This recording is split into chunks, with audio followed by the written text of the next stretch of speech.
प्यारे भाई और बहनों, मेरा नमस्कार स्वीकारो। आपके लिए फिर धार्मिक प्रश्नों की श्रृंखला में हम 461 से 470 तक व्याख्यान करेंगे, तो आप ध्यान से सुनें और चैनल को सब्सक्राइब कर लें। तो पहला प्रश्न है, परमात्मा कृष्ण मनुष्य को पराक्रमी बनाता है?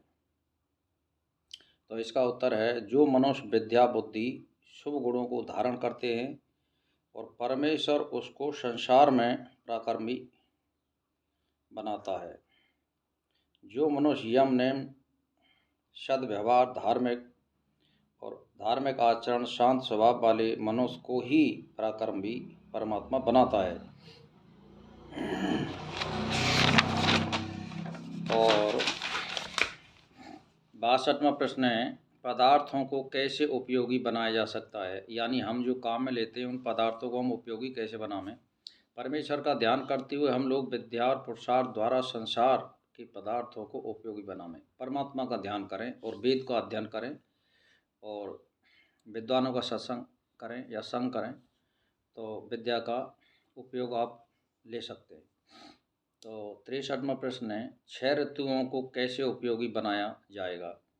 जो मनुष्य बसंत आदि 6 ऋतुओं को पृथ्वी आदि 5 तत्वों के साथ उपयोगी बनाते हैं, वे परमात्मा के गुणों को जानकर अपने जीवन भर स्वास्थ्य और प्रजा की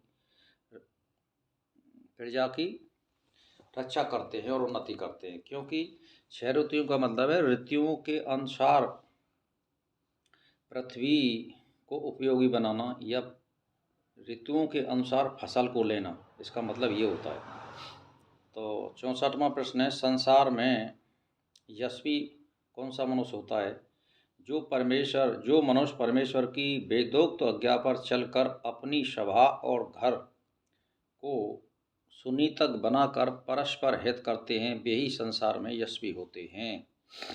तो 65वां प्रश्न है, मनुष्य को सुख तथा आनंद कैसे प्राप्त होता है? जिस प्रकार परमेश्वर सब अग्नि सूर्य वायु आदि पदार्थों को वश में करके सृष्टि का राज करता है, उसी प्रकार मनुष्य जितेंद्रिय होकर विघ्नों को हटाकर आनंद प्राप्त करे। यानी सब का मतलब यह है कि आप अपनी इंद्रियों का बस में करिए, दमन करिए, इसका मतलब ये होता है।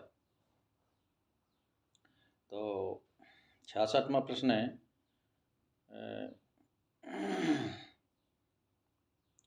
संसार का प्रादुर्भाव कैसे होता है?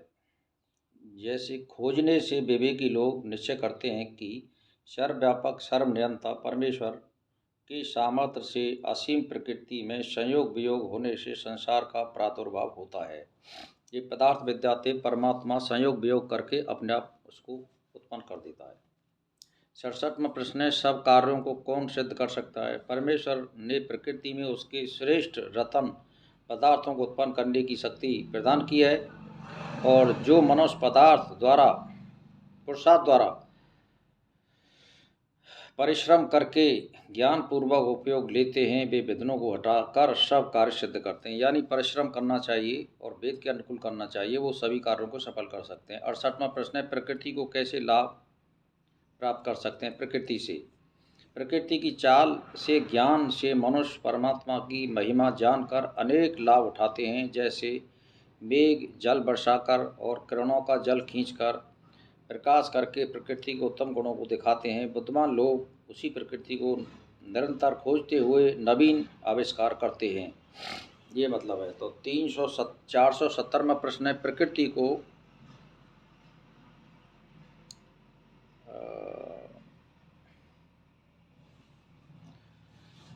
को चेष्टा कौन करता है? प्रकृति को चेष्टा कौन करता है?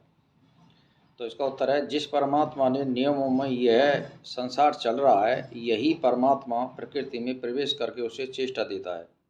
परमात्मा ने नियमों में यह संसार, परमात्मा के नियमों से ये परमात्मा चल रहा है, और यही परमात्मा प्रकृति में प्रवेश करके, जैसे 5 भूतों में अंतर्यामी रूप से परमात्मा होता है, और यही इन 5 भूतों ये अर्थात प्रकृति को चेष्टा देता है कि तुमको ऐसा करो वैसा करो, या ये करो या ये मत करो, इसका मतलब ये होता है। तो इसी के साथ आज की श्रृंखला प्रश्नों की समाप्त होती है, यहीं मैं विराम देना चाहता हूँ।